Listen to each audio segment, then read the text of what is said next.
Kumusta po, Sir PB?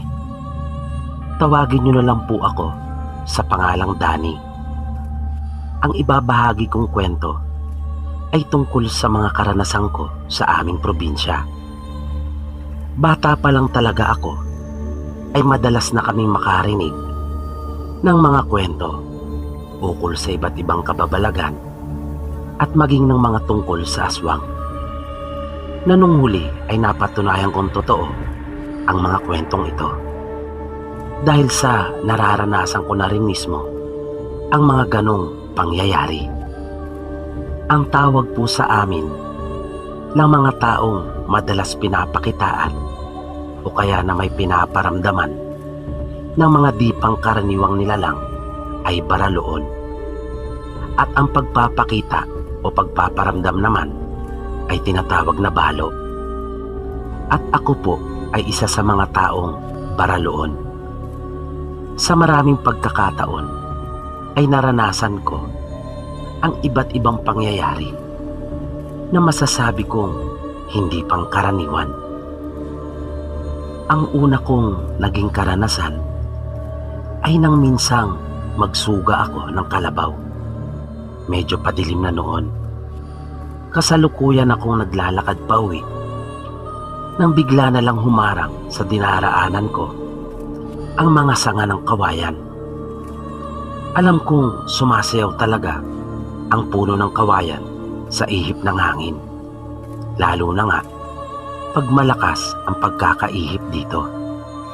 Pero hindi naman siguro aabot hanggang sa lupa ang pagkakayuko ng mga sanga.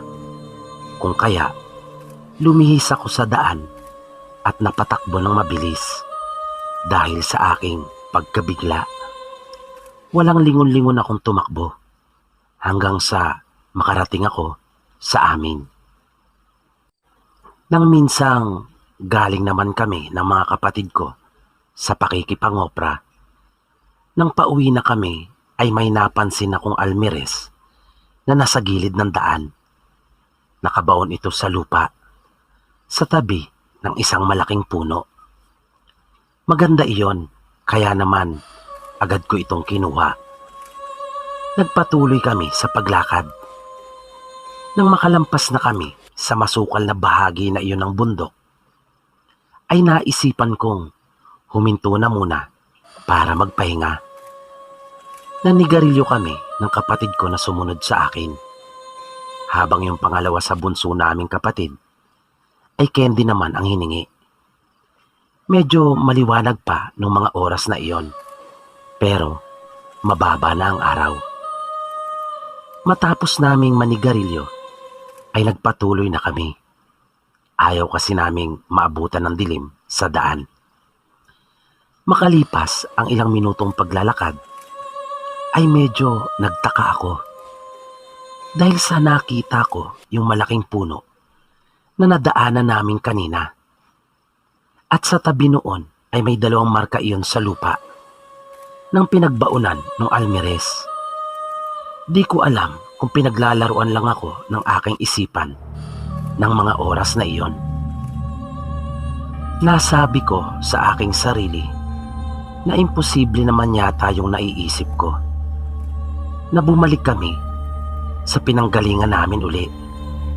Kaya hindi ako umimik at pinaniwala ko na lang ang sarili na baka katulad lang, na baka nagkataon lang. Pero bigla na akong kinabahan nang sa paglakad pa namin ay makita ko ang upos ng sigarilyo at balat ng candy na itinapon namin sa gilid ng daan noong magpahinga kami. At maging yung paligid ay iyon na iyon. Napansin na rin pala maging ng mga kapatid ko na bumalik kami sa aming pinanggalingan. Kaya mabilis naming binaliktad ang aming mga suot na damit at kumuha ko ng hibla ng buhok sa aking ulo at agad ko iyong sinindihan. Iyon kasi ang turo ng mga matatanda bago kami nagpatuloy na uli sa paglakad. Pero bumabalik pa rin kami sa dati. Kabadong-kabado na kami noon. Idagdag pa, napadilim na rin nung mga oras na iyon. Pagdaan namin uli sa may puno, ay naisip ko na lang na ibalik ang almires kung saan ito dati nakalagay. Kaya, ibinalik ko ito sa pinagkakalubugan nito sa lupa. At doon pa lang kami tuluyang nakaalis sa lugar na iyon at nakarating sa aming bahay. Nung ako naman ay may nililigawan sa katabing baryo namin, ay nakaranas din ako ng isa pang di pangkaraniwang pangyayari. Kasama ko noon ang pinsan ko. At pauwi na kami nang maganap iyon. Mas pinili kasi naming tuntunin ang batis dahil sa mas mapapadali ang paglalakad namin kumpara sa mga ngalsada kami dahil paikot pa iyon. Gamit ang isang flashlight ay ganun nga ang ginawa namin. Nang makita na namin yung daan paakyat sa kalsada, ay bigla kaming nagtaka ng pinsan ko.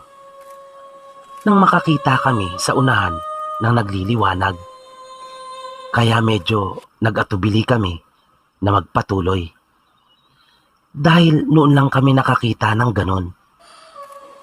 At habang tinitingnan namin iyon, ay mas nagiging malinaw para sa amin ang hugis nito. Naging hugis tao iyon. At ang liwanag noon ay napalitan ng katulad sa kulay ng isang bagay na nagbabaga. Sa takot naming magpinsan ay hindi na kami nagtuloy pa. Bumalik na lang kami at doon dumaan sa dati, kahit na mas malayo iyon. Makaraan ang ilang araw, nabalitaan namin na may nakuha mga bola na kasinlaki ng nyog kung saan namin nakita ng pinsan ko ang nagbabagang pangitay na iyon. Ayon sa usap-usapan, hindi lang pala kami ang nakaranas ng pangyayaring iyon tungkol sa pagpapakita doon sa lugar. At may paniniwala ang ilan na iyon ay isang senyales o di kaya naman ay bantay sa isang kayamanang nakabaon. Kung kaya isang pamilya ng mga kalalakihan ang naglakas loob na hukayin iyon. At nakakuha nga sila ng mga bolang sinlaki ng nyog na ng kanilang biyakin ay naglalaman ng mga batong kasinlaki ng holen na mga kulay itim. At pinaniniwalaang iyon ay mga black diamonds. Isa ito sa mga kababalagang naranasan ko na hindi ko makakalimutan. Dahil sa kung nagkataon at may nalalaman na kami tungkol sa mga ganung bagay, ay kami sana ng pinsan ko ang nakakuha noon. Pero nung huli ay naisip ko na lang rin na maaring hindi talaga laan iyon para sa amin. Ang isa pang karanasan na hindi ko makakalimutan ay ang minsang dumalo kami ng pistahan sa isang lugar. Ang bayan na iyon ay bantog pagdating sa mga kilkigan at mga aswang. Bukod sa mga napapabalitang usap-usapan tungkol sa lugar, ay hindi rin lingid sa kaalaman ng marami na tuwing idinaraos ang kapistahan sa lugar na iyon, ay may isang tao talagang nawawala o di kaya naman ay namamatay.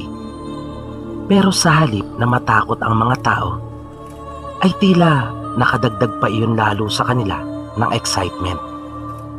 Tulad na lang sa amin, hindi iyon naging hadlang para kami ay makipista. Dahil sa gusto naming maranasan at malaman kung totoo nga ba. At sa totoo lang, ay marami pa rin naman talaga ang naaakit na pumunta doon para makihalubilo at makisaya. 5 kaming lahat na pumunta doon. 2 kami ng kapatid ko, tapos ang 3 ay mga pinsan namin. Ang pista sa bayan na iyon ay halos 1 linggo nila kung ipagdiwang. Nang dumating kami doon ay 3:00 pasado na. Ang daming mga tao. Nagkalat lang. Tulad ko ay mapapaisip ka talaga kung saan galing ang mga taong naroroon na nakikipista. Maraming mga paninda sa magkabilang gilid ng daan. May mga palaro at may nagaganap pang tupada. At marami ang mga umpukan ng mga nag-iinuman. Pero kahit na inaalok kami ng tagay, ay pilit namin iyong tinatanggihan. Dahil sa nag-iingat kami sa mga tinatawag na kilkigan o manlalason. At maririnig mo ang malakas na tunog ng sound system. Pero wala pang sayawan dahil sa gabi pa nagsisimula iyon. Kung kaya nag-ikot-ikot na muna kami doon. At nang mapagod, ay humanap muna kami ng mapupwestuhan sa plaza at bumili ng maiinom. Tumagay kami habang naghihintay. Nang madilim na ay nag-umpisa na ang sayawan at unti-unti nang natipon ang mga tao doon. Ang daming mga magaganda kaming nakita kaya lalo kaming ginanahan. Gusto naming makipagsayawan at makipagkilala sa kanila. Katulad namin ay marami din talagang mga dumadayo para makipagsayawan at makisalamuha. At dahil sa yung pinakasikat na sound system ang kanilang inarkila, kaya naman ang gaganda ng kanilang mga pinapatugtog. Natatandaan ko pa na ang isa sa pinakasikat ng mga panahon na iyon ay yung dance music na Lick-It. Sigurado po yung mga kaidaran ko ay makaka-relate. Kaya nakipagsayawan na kami. Kung sa salita pa namin ay bumakbak na talaga kami ng sayaw. At dahil sa malalakas na rin ang loob, dahil sa naikarga kung kaya naman, parang wala na kaming pakialam. Ang mahalaga na lang sa amin ng mga oras na iyon ay ang makapagsaya. Isa sa napansin ko kaagad habang nagsasayaw kami ay yung magandang babae na nasa gilid. At may mga kasama din siya. Pero tahimik lang silang nanonood at parang nahihiya. Ang isa pang napansin ko ay puro babae silang tatlo. Nang mapagod ay tumigil na muna kaming sandali at itinuro ko yung mga babae na aking napansin. Yung isa naman naming pinsan ay mayroon ding natipuhan sa kabilang gilid naman namin. Napagkasunduan namin na kapag tumugtog ng sweet ay lalapitan namin ang mga ito at isasayaw. Kaya naghintay kami. Nang marinig namin na tumugtog na ang sweet music, ay nilapitan namin magkapatid at isang pinsan yung mga babaeng nakita ko at niyaya namin sila magsayaw. Ayaw pa sana nila dahil sa mga nahihiya, pero kinumbinsi pa rin namin sila kaya nung huli ay napapayag din namin. Yung dalawa naman naming pinsan ay yung kabila naman ang kanilang niyaya. Nang nagsasayaw na kami ng kapareha ko, ay ilang na ilang ito at halos hindi makatingin sa akin. Kaya medyo nahiya din ako magtanong. Maganda siya. Nang matapos ang awitin ay nalaman kong magkakapatid pala silang tatlo. At dahil lang rin umano sila na nakikituloy sa kamag-anak na malapit roon. Nang dumating na rin ang dalawa pa naming pinsan, ay masaya kami nagkwentuhan tungkol sa mga nakapareha namin. Masayang masaya kami. Nagpatuloy ang sayawan. Nagpaalam sandali yung dalawang pinsan namin at makikipag-usap lang daw doon sa mga nakilala nila. Habang kami naman ay naiwan at nakipagsayawan pa rin. Halos hindi ko maialis ang tingin ko kay Glenda. Yan nga pala ang pangalan na ibinigay niya sa akin nang tanungin ko siya. Napapansin niya ang malagkit na pagkakatitig ko sa kanya, pero sinisikap niyang iwasan ang tingin ko. Nang hindi na ako makatiis ay niyaya ko ang kapatid at pinsan na lumapit sa kanila Nakiusap ako sa kanila na kung maaari ay doon na kami sa tabi nila pepwesto. At pumayag naman sila. Niyaya pa namin silang sumayaw pero ayaw na raw nila. At mas gusto daw nilang manood na lang.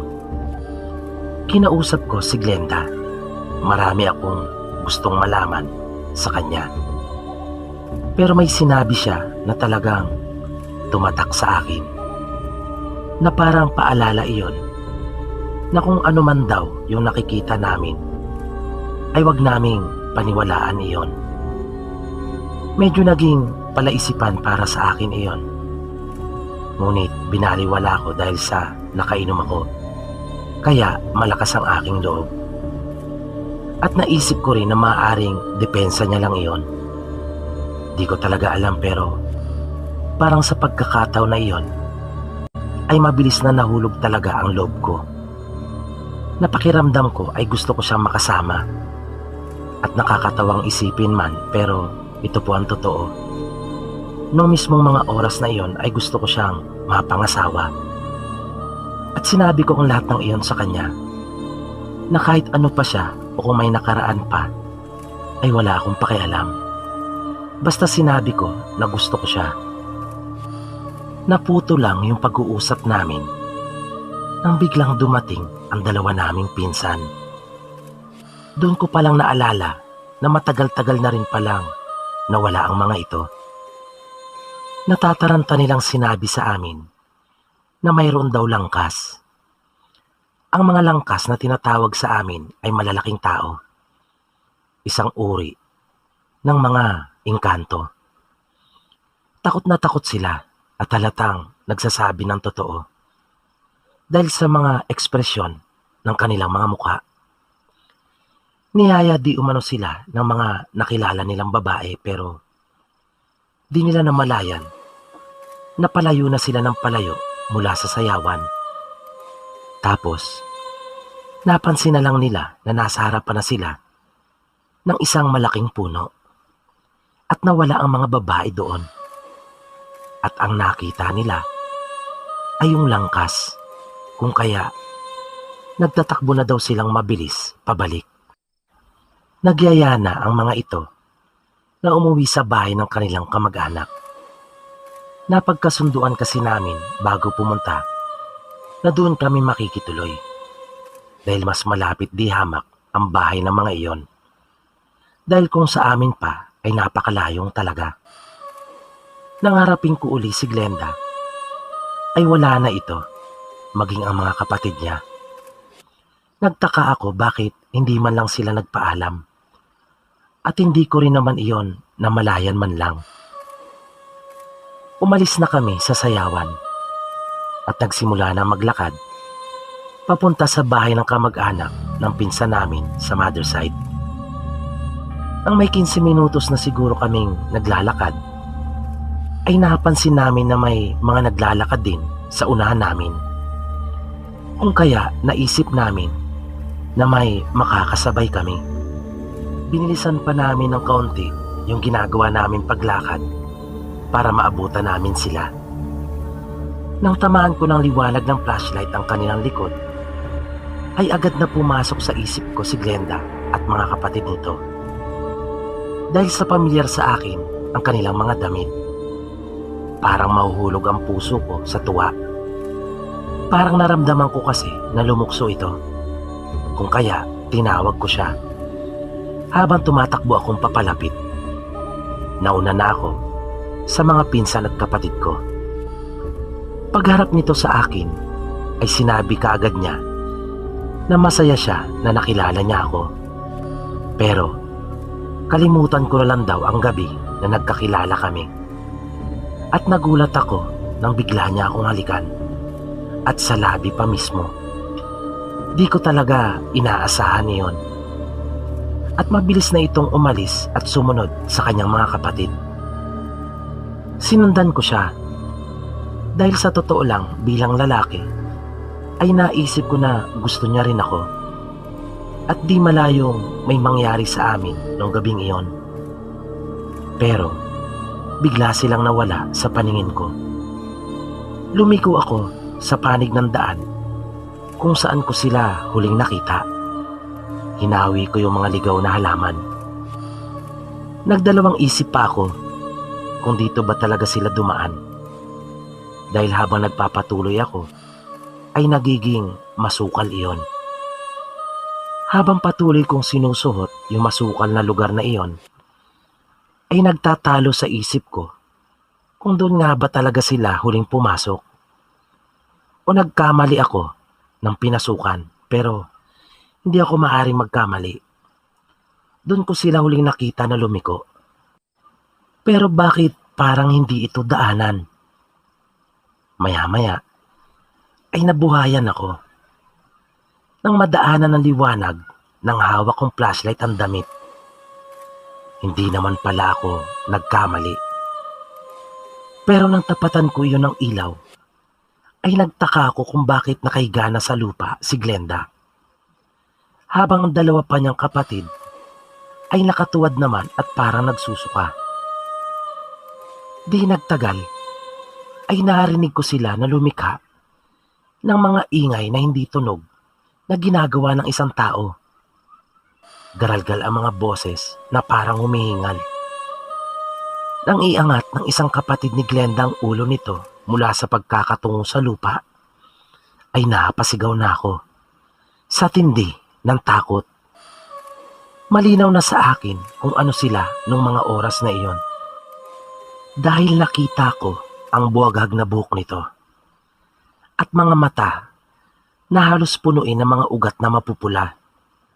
At grabe ang laway nito sa bunganga na sa dami noon ay nakita ko pang pumatak sa lupa. Kung paano ako hirap na pinasok ang masukal na lugar na iyon, ay ganun naman ako kadali na nakaalis doon. Halos lundagin ko ang lahat ng mga nakaharang sa daraanan ko. Hawi lundag ang ginawa ko hanggang sa makalabas ako. Narinig ko ang boses ng kapatid at mga pinsan ko na tinatawag din nila ako. Pero bakit parang ang layo na nila? Hindi ako tumigil sa pagsigaw para malaman nila kung nasaan ako. Paulit-ulit kong isinisigaw ang salitang aswang. Sila din ay patuloy na tinatawag ang pangalan ko at sumisigaw. Ang layo ko na pala sa daanan. Nang matanaw ko na sila, malayo pa, ay sinabi ko ng tumakbo pabalik dahil may aswang. At narinig ko yung huni na tila sumusunod sa akin. Kaya mas lalo ko pang binilisan ang aking pagtakbo. Buti na lang at pababa ang daan, kung kaya naging mas madali para sa amin na makalayo. Yun nga lang, ay halos masubsob naman kami. Nang makabalik na kami sa sayawan, ay hirap na hirap kami sa paghabol ng aming mga hininga.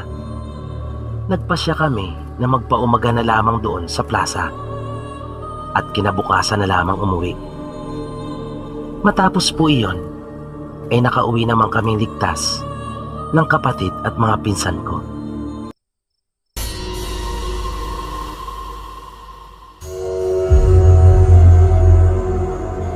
Ang ating tampok na kwento sa pagkakataong ito ay nagmula rin sa isa nating masugid na taga-subaybay. Natawagin na lamang natin siya sa pangalang Merto. Ayon sa kanya, sa edad na 15 taon pa lamang ay marami na siyang karanasan sa mga aswang at engkanto.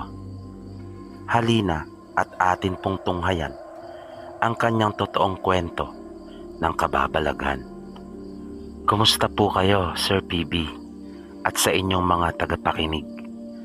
Nais ko po lamang na ibahagi ang akin pong karanasan noong ako ay 15 taong gulang pa lamang. Sa edad ko pong iyan ay marami na akong nasaksihan na mga kababalaghan. Ngunit may isa po akong karanasan na hindi ko po makakalimutan. At iyan po ang nais kong ibahagi sa inyo. Sa lugar po namin sa probinsya ay may mga pinaghihinalaan ng aswang. Nalahi po talaga nila iyon. kahit magmula pa sa kanilang mga ninuno, na kapag naririnig ko ang huni ng aswang ay akin itong sinasabihan na bumaba at niyayaya ko pang mag-inuman. Kung minsan ay niloloko ko pa itong bumalik at magdala ng dinuguan para mayroon kaming pulutan. Nakadalasan pa nga ay naririnig kong humuhuni ito na halatang nanggagalaiti dahil sa ginagawa kong pambubuska dito. Malakas ang aking loob dahil mayroon po akong patalim na yari sa bronze na magkabilaan ang talim. At may nalalaman din po akong orasyon na pangontra sa mga ito na itinuro po ng aking lolo. Pero hindi sa lahat ng pagkakataon ay umaayon sa akin ang mga pangyayari.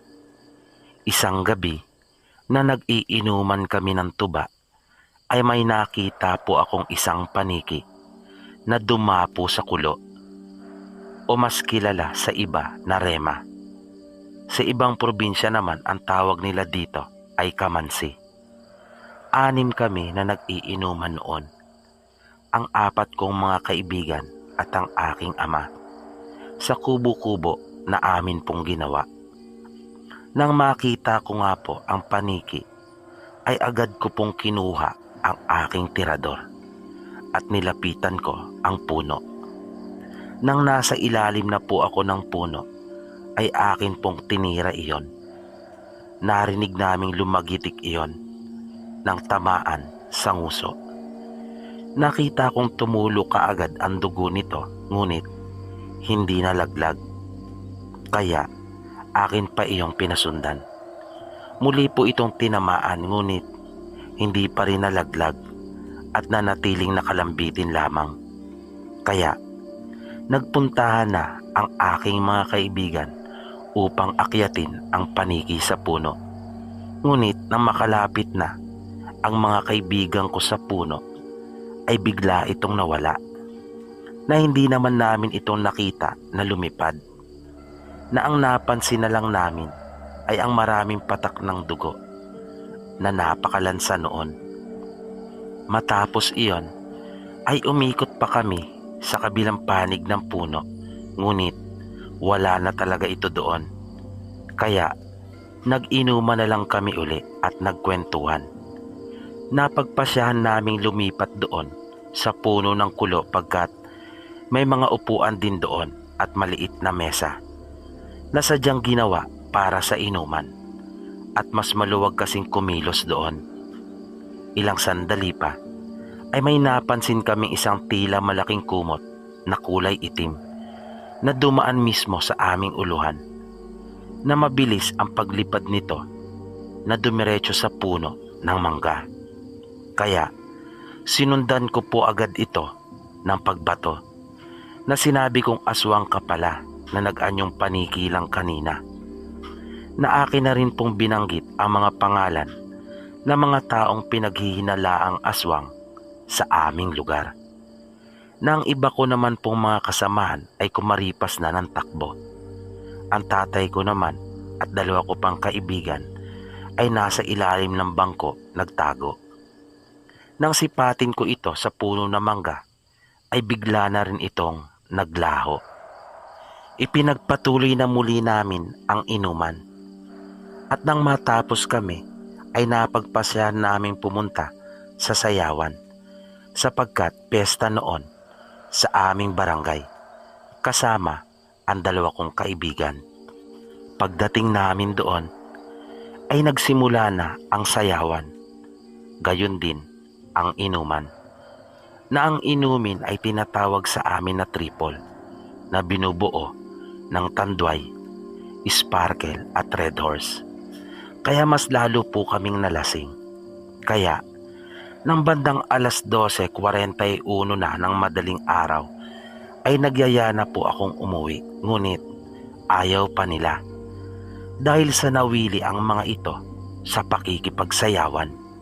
Dahil doon ay mag-isa na lamang akong umuwi, ngunit paglabas ko pa lamang mula sa piyestahan ay naramdaman ko na kaagad na may bagat o may nakaabang na sa akin. Nakinutuban na ako ng hindi maganda. Kaya matinding takot ang naramdaman ko. Kaya dumampot po ako ng 3 bato na akin pang nilawayan ang aking mga daliri at ipinahid sa bato na inorasyonan ko ang mga iyon na turo naman ng aking lolo. Pagdating ko sa isang bakanting lote ay agad kong naaaninagan na may nakahiga sa daan. Inihanda ko ang aking sarili at sinabing iyon na marahil ang umaabang sa akin. Nagpatuloy ako. Nang malapit na ako dito ay naibulalas ko ang katagang salamat at nakahinga ako ng maluwag pagkat anak lamang pala iyon ng baka. Kaya tinapon ko na ang mga hawak kong bato at tumuloy na muli sa paglakad. Nang may napansin naman akong tila may nakaupo sa aking unahan, ngunit naisip kong baka lang marahil iyon o di kaya naman ay kalabaw.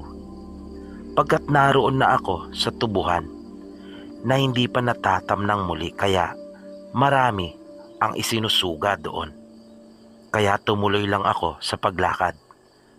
Nang makalapit na ako doon ay napagtanto ko na hindi pala hayop ang nakaupong iyon. Binalot na ng matinding takot ang buo kong katawan. Dahil doon ay nawala ang tama ko. Na malinaw na sa akin kung ano iyon. Isa itong matandang babae na nakaupo na nakatalikod sa akin. Babalik pa sana ako, ngunit naisip kong huli na. Kaya agad ko nalang binati iyon at nagmagandang umaga dito. Nang bigla itong tumayo at umikot ang kanyang ulo paharap sa akin, na umalingasaw na bigla ang malansa nitong amoy at ang buhok nito ay mabilis na gumalaw palapit sa akin. Di agad ako nakakilos. Kinapa ko ang aking patalim, ngunit wala iyon. Naiwan ko pala ito na nakatusok sa may puno ng kulo na aming pinwestuhan. Dahil doon ay napamura ako sa aming lengguwahe. Nakasabay noon ay tumakbo akong pabalik sa piyestahan na sumisigaw at humihingi ng tulong. Nang malapit na ako sa kalsada ay nakita kong marami ang dumaraan na naglalakad at medyo maliwanag na. Nakahinga ako ng maluwag. Ngunit tila walang nakakarinig sa akin kahit na isa. Na napansin kong ang tagal ko na tinakbo ang kalsada, gayong hindi naman ito masyadong malayo. Na ang tagal kong sinapit iyon. Kaya nasabi ko sa sariling matindi talaga ang kapangyarihan ng aswang na iyon. Hingal na hingal ako dahil sa ginawa kong pagtakbo at naramdaman ko kaagad ang pagod. Na akin pa itong naririnig sa aking uluhan na kumukurukutok na ang boses, na ang ibig sabihin kapag gumagano na ang huni ng aswang ay agresibo na ito, na gusto na talaga akong sunggaban at lapain. Ngunit hindi magawa basta-basta ng aswang dahil naunahan ko ito ng bati. Kaya di ako napasailalim sa kapangyarihan nito o yung tinatawag sa amin na udom.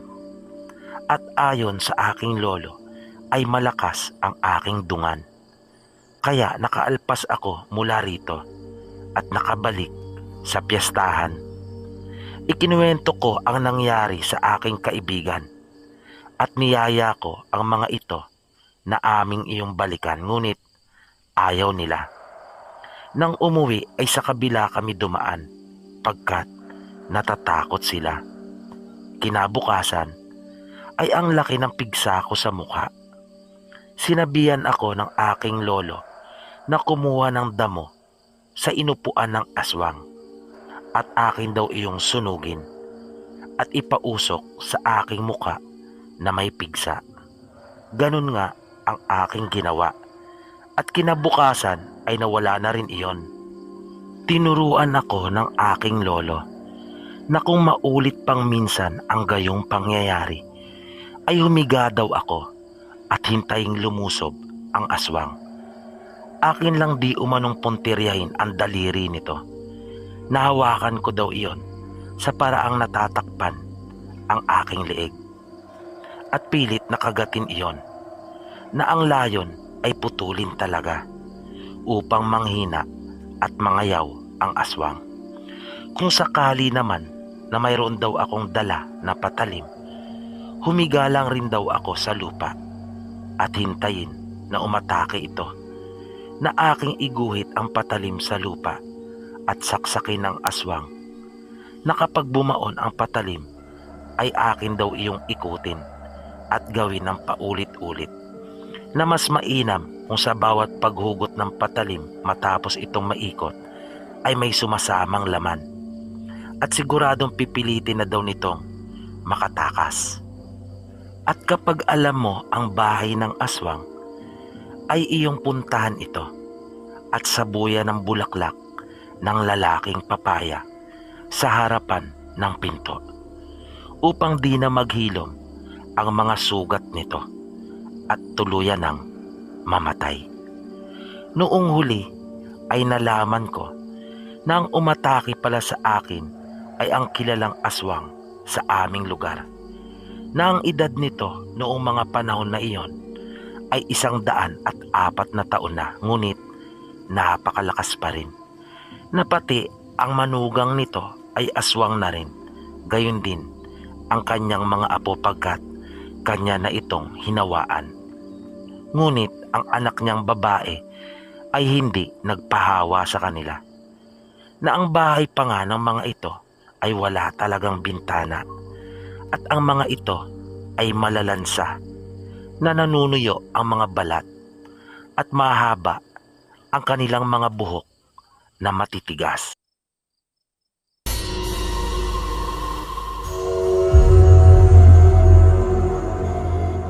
Ayon kay Junie, binatilyo pa lamang siya nang makaranas ng mga hindi pang karaniwan at mga kababalagan.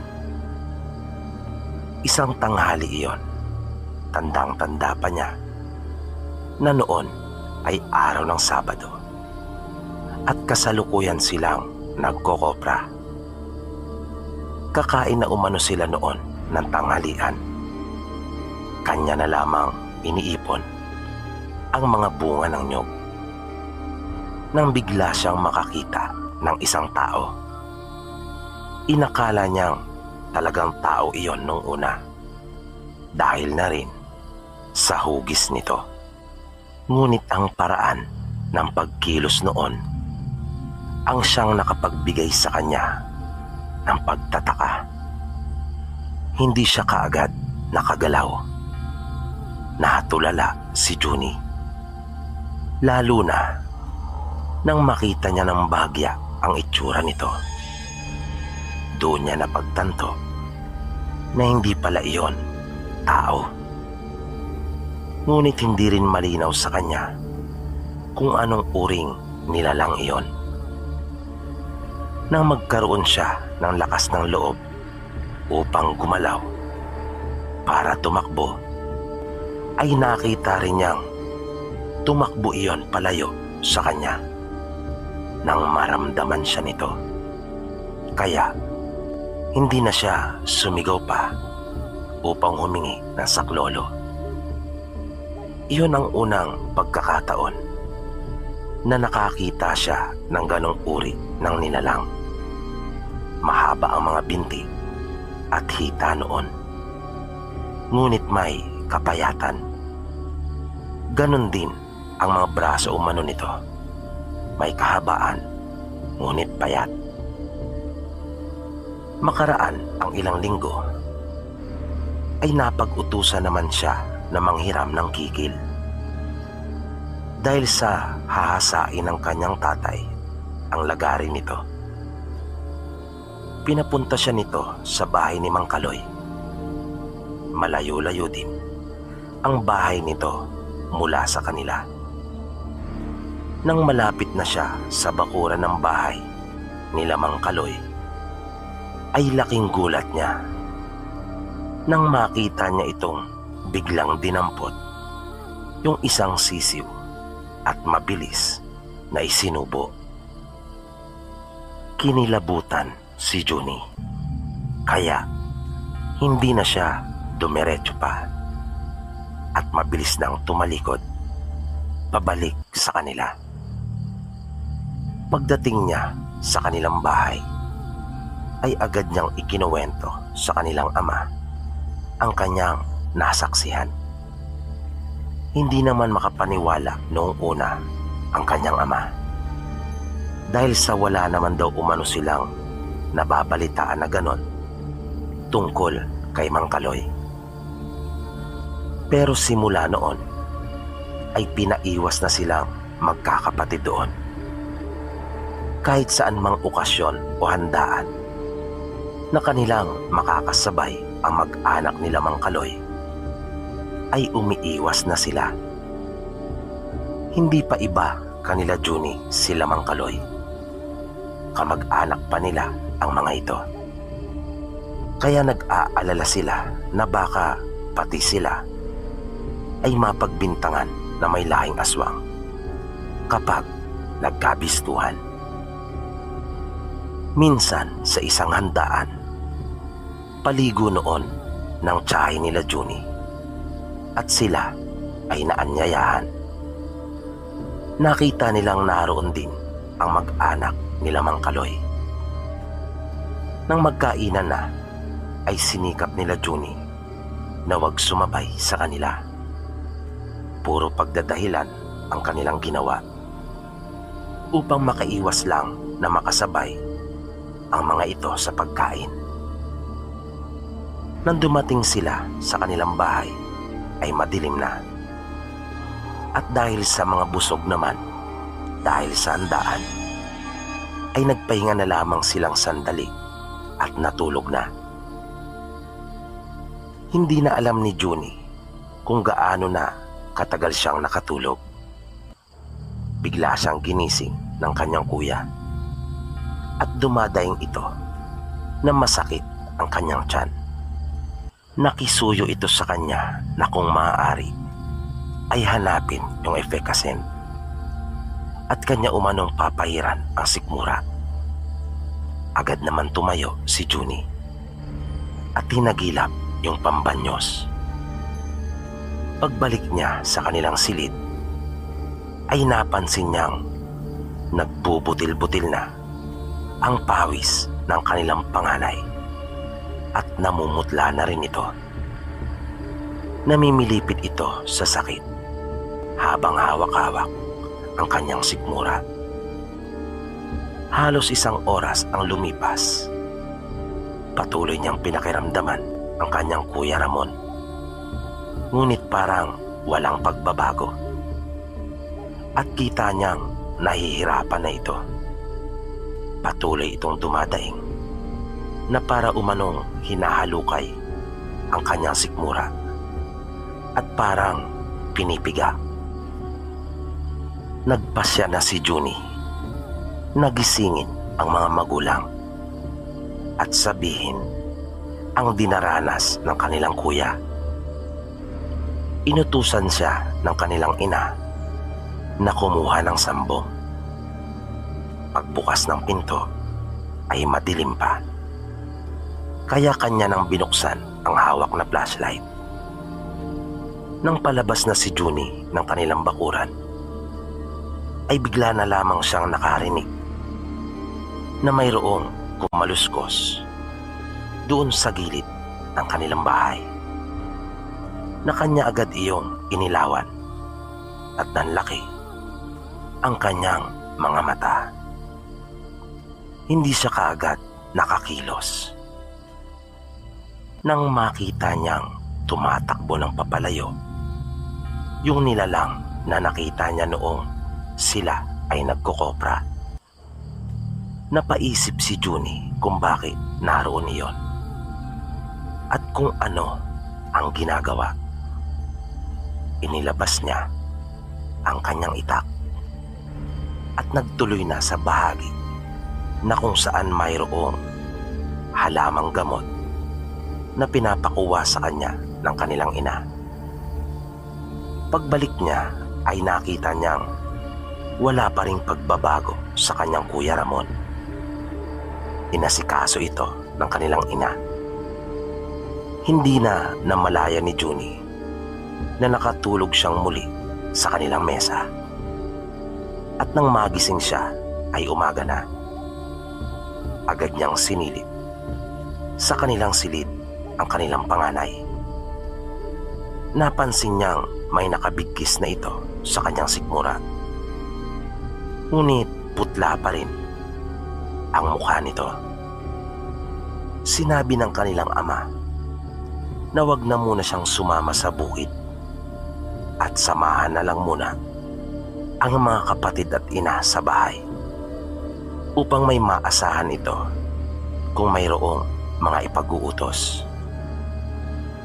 Nang mga magtatanghali ay narinig nilang sumigaw si Ramon ng ubod lakas.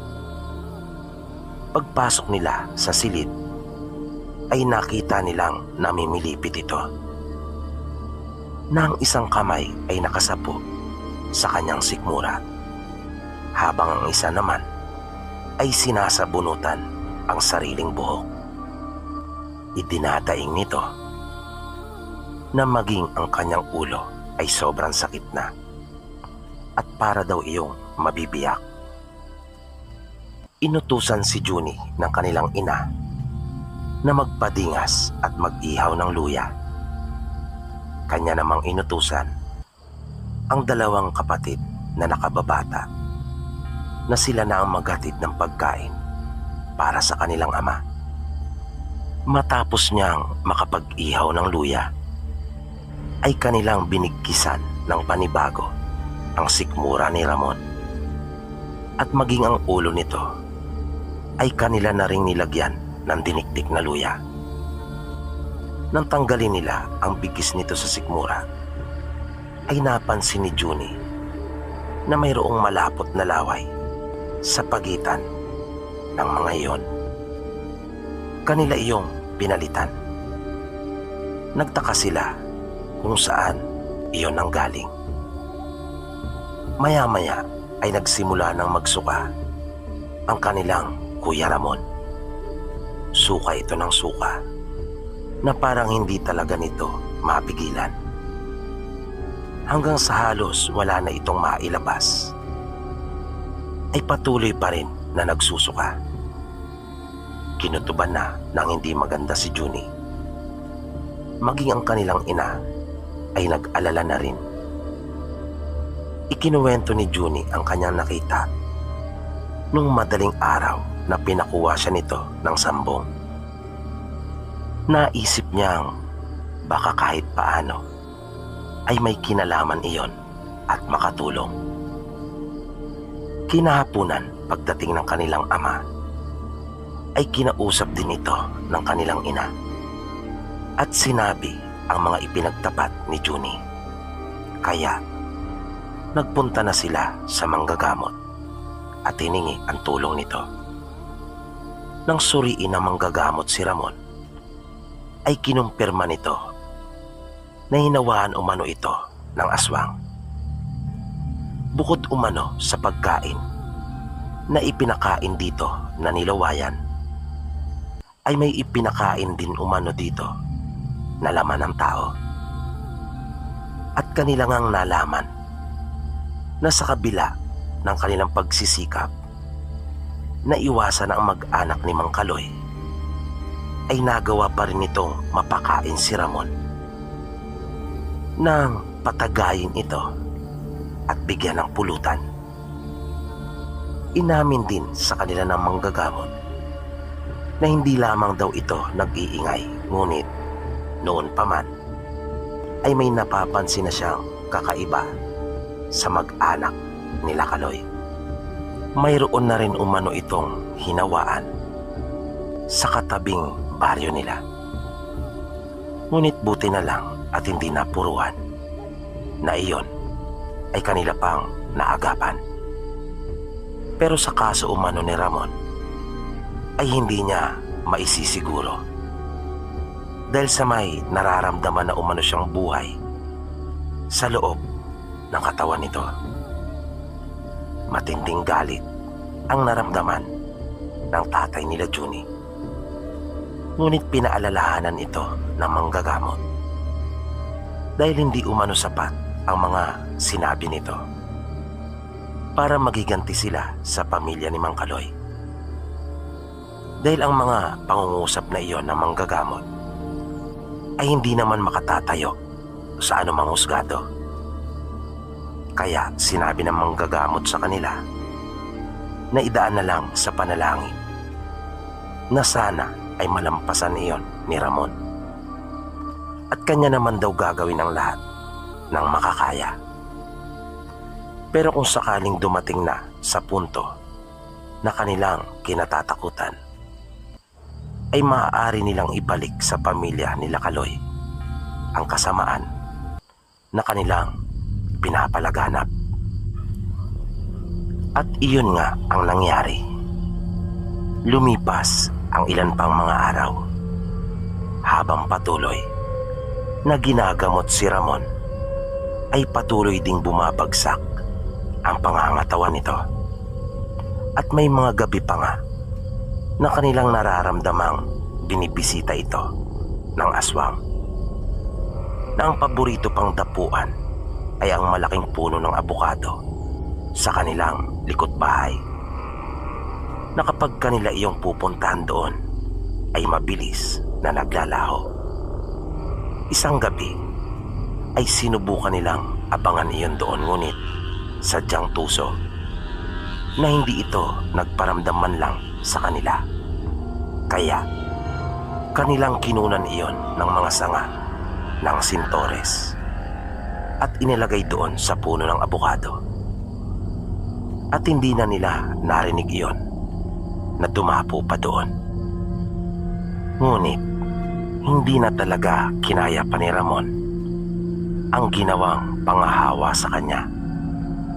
Tuluyan ang bumigay ang katawan nito, na kanila na lamang ipinagpa sa Diyos at tinanggap ang sinapit na iyon ng kanilang kaanak. Sa isang banda ay naisip nilang mas mabuti na rin iyon kesa tuluyan itong maging aswang.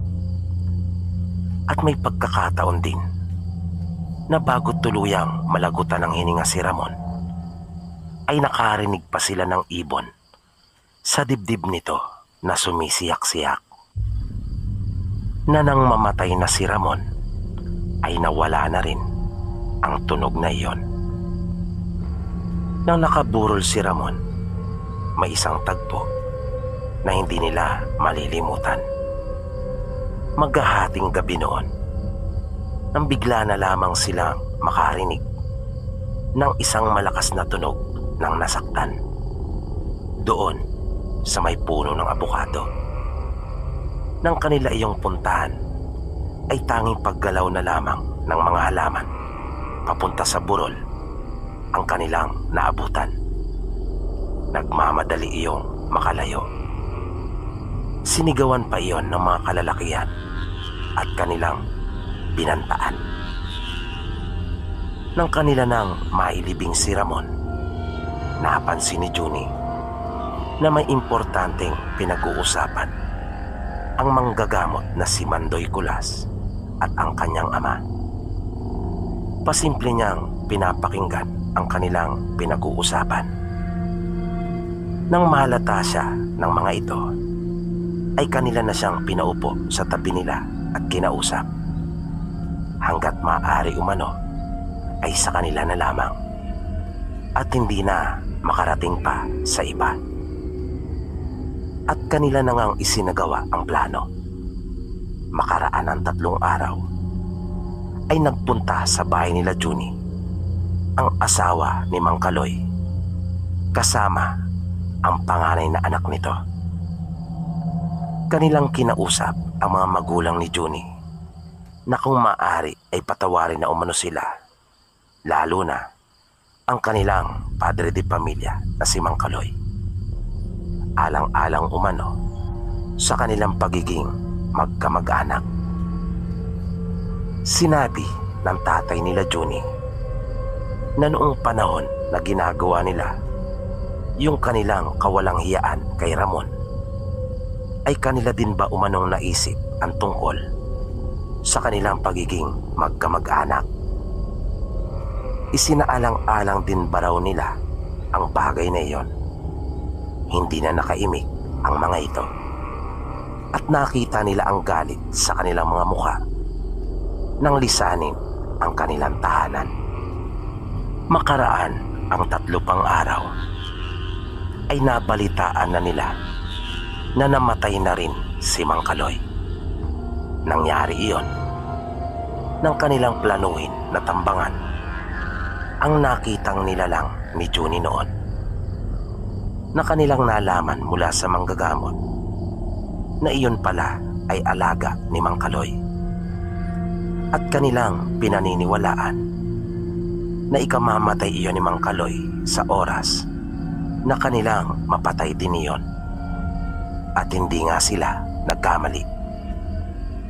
Sa pagkakaalam pa na manggagamot, buong mag-anak ni Mang Kaloy ay mayroong kanya-kanyang alaga na nagbibigay sa kanila ng mga kakayahan, at ito rin marahil ang dahilan kung bakit sila naging mga aswang.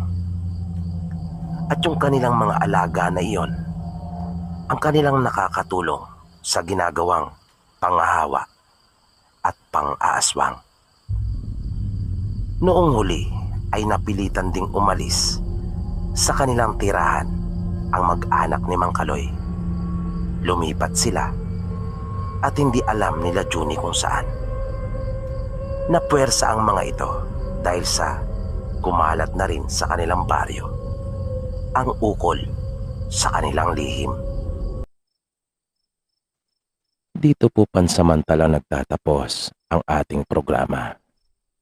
At sana po'y inyong nagustuhan ang kwentong ating itinampok sa pagkakataong ito. Sana po ay patuloy niyo pang subaybayan ang mga susunod pa nating kwento. Maraming salamat po at hanggang sa muli.